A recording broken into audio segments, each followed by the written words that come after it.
Ada aja dalam hati, kita nggak bisa tahu. Tapi secara data jumlah umat Islam berkurang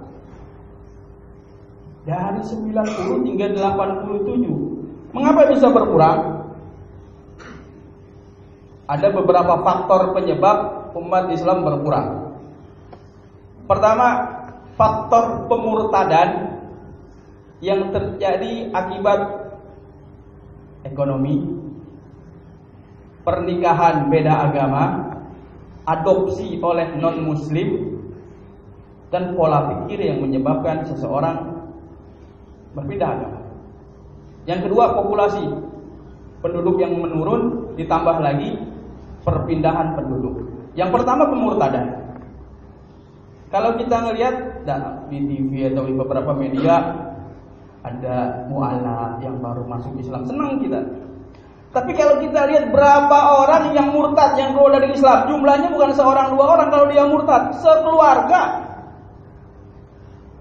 Ini ditemukan oleh Dewan Dakwah Islam Indonesia di salah satu daerah di Pulau Jawa, di Jawa Tengah tepatnya.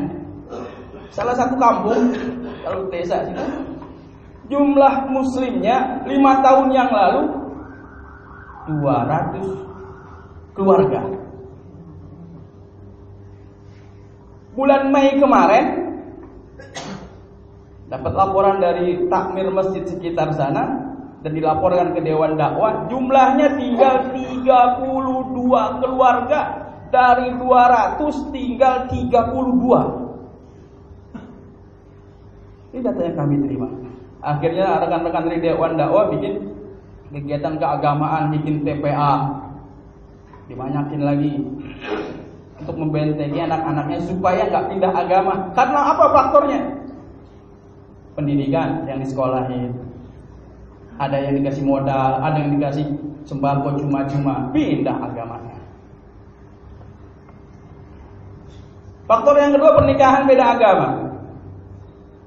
Secara hukum legal Indonesia tidak mengenal pernikahan beda agama.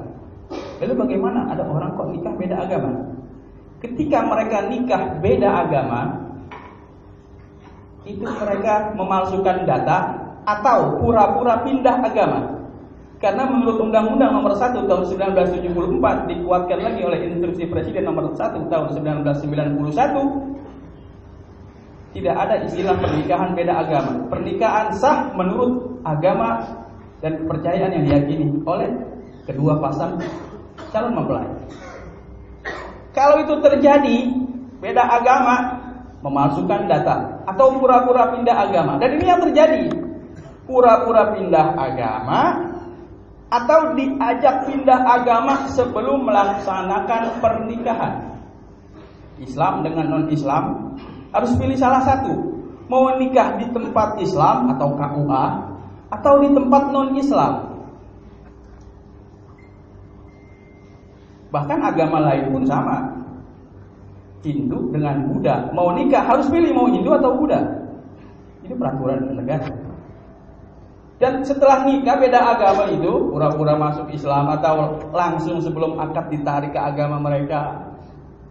Yang pura-pura Islam begitu anak udah gede, pindah lagi dia ke agama semula. Ditariklah itu anak dan istrinya.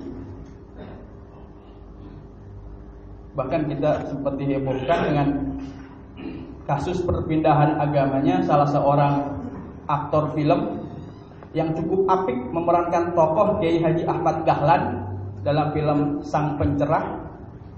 Tetapi karena istrinya beda agama, gak lama setelah itu